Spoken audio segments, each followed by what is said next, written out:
आपल्या भारतामध्ये ज्या इंडिजिनस ब्रीड आहेत म्हणजे ज्या देशी जाती आहेत आपल्या बकऱ्यांच्या त्या जातीपैकी एक जात म्हणजे उस्मानाबादी जाती. तुम्ही आता आम्ही CSR मधून उभे आहात ही उस्मानाबादी जात.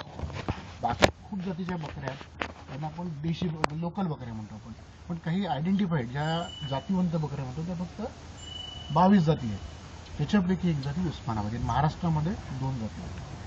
कुठल्या? एक उस्मानाबादी, एक संगमनेरी आणि तिसरी आली त्या कोकण कन्या, तिसरी जात. तर या 3 जाती आपल्या महाराष्ट्रामध्ये आहेत.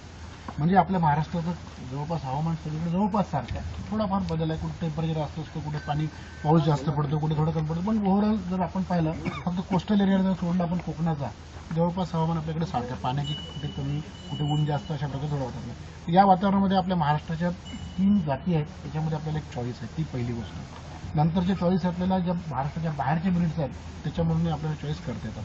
पण आपण एक गृहीत धरलं की महाराष्ट्रातली शेळी इथे कुठली शेळी कुठल्या जातीची शेळी चांगलं उत्पादन देऊ शकते या दृष्टीने आपण उस्मानाबादीची युनिट स्थापन केलं. सरांनी सांगितलं 1998ला मी याची सुरुवात केली होती. छोट्याशा झोपड्याने सुरुवात झाली. 1+1चं युनिट सुरू झालं. इकॉनॉमिक्सचा आम्ही विचार केला नाही त्यावेळी. असं समजलं की एक आपला स्वतः एक शेतकऱ्याचा मुलगा आहे किंवा शेतकरी आहे त्याने आपल्या स्वबळावर 10 बकऱ्या 11 बकऱ्या त्याने विकत घेतल्या. 9+1चं युनिट झालं. 10+1 चालू होतं. एक बकरी म्हणजे आणतानीच त्या याच्यामध्ये ट्रान्सपोर्टेशनमध्ये प्रेग्नंट होती. तिला इंजुरी झाली त्याच्यामुळे आल्याबरोबर दगावली ती. म्हणजे 9+1 ओरिजिनल युनिट जे आहे 9+1चं सुरू झालं. आणि त्याच्यात आम्ही विचार केला की आपण फार्मर्सला काय मिळू शकतं कारण मी स्टडी केलं. हे कसं कळलं की फार्मर जर स्वतः जर करतो तर त्याचं युनिट साधारणतः 1.5 वर्षामध्ये दुप्पट होतं.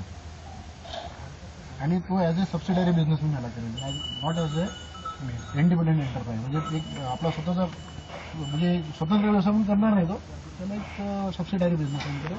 मग याला म्हणजे त्याला कसं एक सबसिडारी इन्कम सुरू होतं. या बाकीच्या बिझनेससोबत तो शेती करतो, शेतीसोबत हे पण करतो.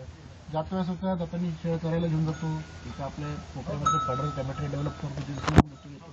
हा छोटा विचार झाला. आपण छोट्या विचाराने आपण तिथे आलो. मग हळूहळू वाढत गेलो. आम्ही इकडे आलो. जे पैसे आम्ही या शेळ्या विकल्या त्यातूनच निर्माण झालेल्या पैशातून मध्ये शेड उभारलं आणि शेड उभारमध्ये या स्वरूपामध्ये आता आपल्याजवळ उभा आहे. सध्याही माझ्याजवळ जवळपास 60 म्हणजे 60 शेळ्या आहेत माझ्याकडे, लहान मोठ्या सगळ्या पकडून. आणि या 60 शेळ्या उस्मानाबादी जातीच्या सगळ्या शेळ्या प्युअर ब्रीड आहे. त्यात कुठलंही क्रॉसिंग किंवा कुठलंही मिक्सिंग झालेलं नाही अजूनपर्यंत.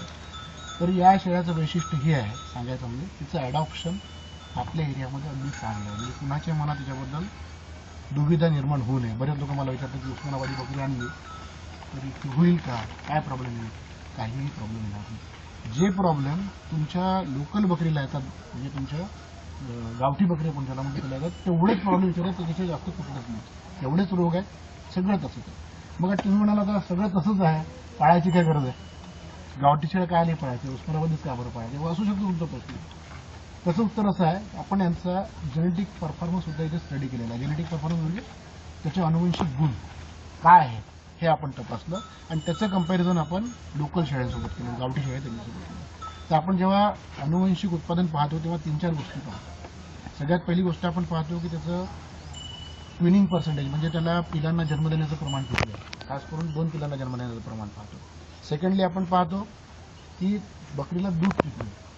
तिसरं हे पाहतो की शेळ्यांचं वजन किती झपाट्याने वाढतं. आणि चौथं हे पाहतो की पिलांचं जन्मताचं वजन किती आहे. या 4 गोष्टी जनरली आपण पाहत असतो. म्हणजे हे सायंटिफिक आपण ज्याला सायंटिफिक गोट फार्मिंग म्हणजे दुसरं काहीच नाही आहे. मी ज्या गोष्टी सांगितल्या त्या सायंटिफिक आहेत. म्हणजे कुठली शेळी निवडायची तशी 4 क्रायटेरिया तुम्हाला लक्षात ठेवायचे. सगळ्यात पहिले तुम्ही कुठल्या जातीची निवडा ना, लोकल निवडा, उस्मानाबादी निवडा, अधिक कुठली जात आफ्रिकन बोर निवडा, काही प्रॉब्लेम नाही. खूप लोकांना आफ्रिकन बोरबद्दल खूप जास्त अट्रॅक्शन आहे. पण जेव्हा तुम्ही हे करता तेव्हा या गोष्टीचा तुम्ही 4 गोष्टींचा कटाक्षाने तुम्ही पहिले अभ्यास करा. लक्षात राहतील ह्या गोष्टी मी सांगेन तुम्हाला, पुन्हा नसेल लक्षात असेल तर. पण जनरली मी रिपिटेशन इकडे तिथे करत नाही.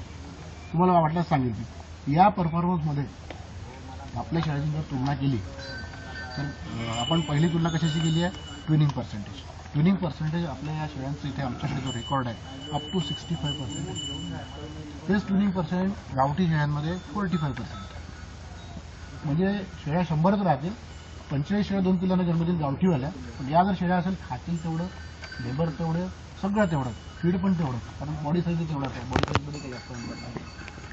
पण या 65 शेळ्या 2ला जन्म देतील तर 45 म्हणजे फायदा आपला बघायला कुठे. Secondly milk production. गावठी बकऱ्यांचं milk production on an average 450 gram. 3 दिवसाचं मिल तुम्ही दूध काढून पाहिलं आणि 100 बकऱ्याचा किंवा 50 बकऱ्याचा तुम्ही जर त्याचा ॲव्हरेज काढला तर तो निघेल 450 ग्रॅम. हा ॲव्हरेज इथे आहे जवळपास 950 ग्रॅम, अराउंड 1 लिटरपर्यंत म्हणाल तुम्ही.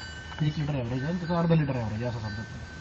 आता मिल्कचा तुम्हाला मिल्कचा काय संबंध, 500 काय बिघडलं आणि 1 लिटराचं काय बिघडलं.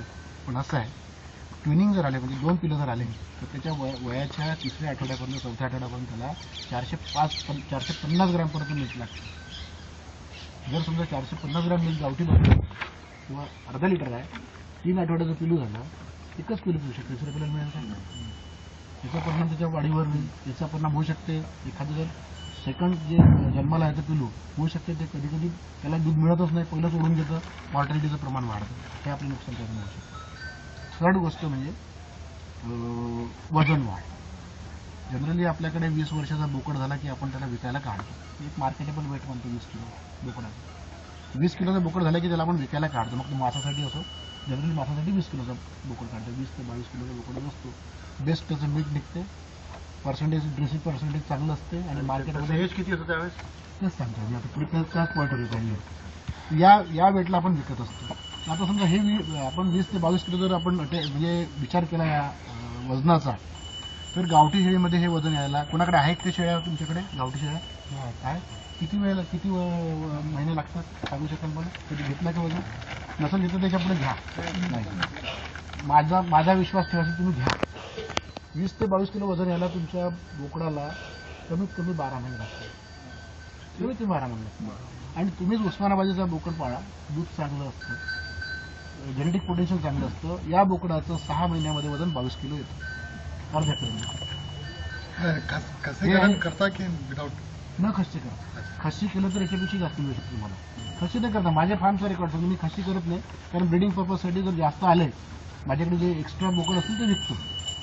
म्हणून हा आमचा परफॉर्मन्स विदाउट खस्सी करता, म्हणजे खस्सी केलेलं नाही. खस्सी केल्यानंतर अधिक फॅट त्याच्यातलं थोडं वाढतं, वजन वाढ लवकर होते आणि त्याचं वजन 22 काय होऊ शकते 26 पर्यंत जाईल.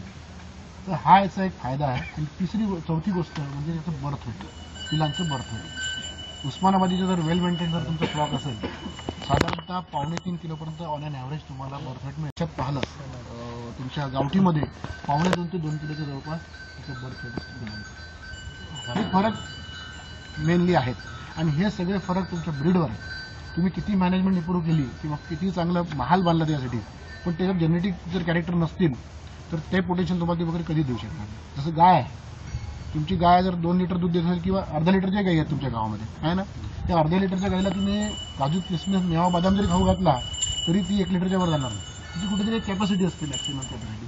तर आपल्याला ती पोटेन्शियल आपल्याला घ्यायसाठी आपल्याला फक्त मॅनेजमेंट प्रॅक्टिसेस आणि आपल्या सगळ्या गोष्टी मॅनिप्युलेट कराव्या लागतात. तर म्हणून या दोघांच्या तुलनेत जर आपण अभ्यास केला तर असं आमच्या निदर्शन आलं की गावठी शेळ्या पाळण्यापेक्षा समजा आपल्याला 20 गावठी शेळ्या जर पाळायच्या असतील त्याऐवजी जर आपण या उस्मानाबादी शेळ्या पाळल्या तर आपला नफा जास्त होतो, थोडक्यात म्हटलं जातं. आणि मग दुसरा आमचा उद्देश आहे की तुमच्याकडे लोक येतात, कित्येक ट्रेनिंग येतात, गावातले लोक येतात, येतात, मग त्यांना एक थोडंसं शेड कसं असावं याची कल्पना यावी, मॅनेजमेंट कसं, चारा कुठला, या सगळ्या गोष्टी. आता आमच्याकडे चापकटर नाही आहे, आता मार्चच्या एंडमध्ये येईल आमच्याकडे पैसा सँक्शन झालेला आहे. चापकटर पण एक आपल्याकडे पाहिजे. चापकटर जर असेल तर त्याला चांगल्या क्वालिटीचं आपण खाद्य व्यवस्थित त्याला कट करून आपण त्याला खाऊ घालू शकतो. अशा प्रकारची रचना असली पाहिजे. घर असं असावं हवेशीर. तुम्ही आतमध्ये गेलं तुम्हाला लक्षात येईल, उन्हाळा जरी आला तर तुम्हाला इथे गरमी होणार नाही, वाहत येणार आहे. म्हणून घर हवेशीर असलं पाहिजे. सगळ्यात महत्त्वाची गोष्ट हवेशीर घर आणि कोरडी फरशी. फरशी म्हणजे जसं खालची जमीन जी आहे, फरशी म्हणणार नाही, खालची जमीन कोरडी, अशा प्रकारचं. आणि तुम्हाला जेवढा एरिया तुम्ही आतमध्ये घेतात बंदिस्त, तेवढा तुम्हाला एरिया तुमच्या पॅडॉकसाठी, याला पॅडॉक म्हणतात आपण जे उभं व्हायला, पॅडॉकसाठी तेवढाच एरिया घ्यायचा. आणि बंदिस्त शेळीपालन असेल त्याच्यापेक्षा पुन्हा डबल घ्यायचं पॅडॉक, म्हणजे पलीकडे किंवा याच्यापेक्षा डबल तुम्ही एरिया तुम्ही घेऊ शकता. अशा प्रकारची संरचना करून असं उपाययोजना करून करायला. ही झाली आपल्याला युनिटची व्हिजिट. तुम्हाला फॉडर क्रॉप पाहायचं आहे का? कारण आपल्याला वेळ कमी आहे, मग त्याच्यानंतर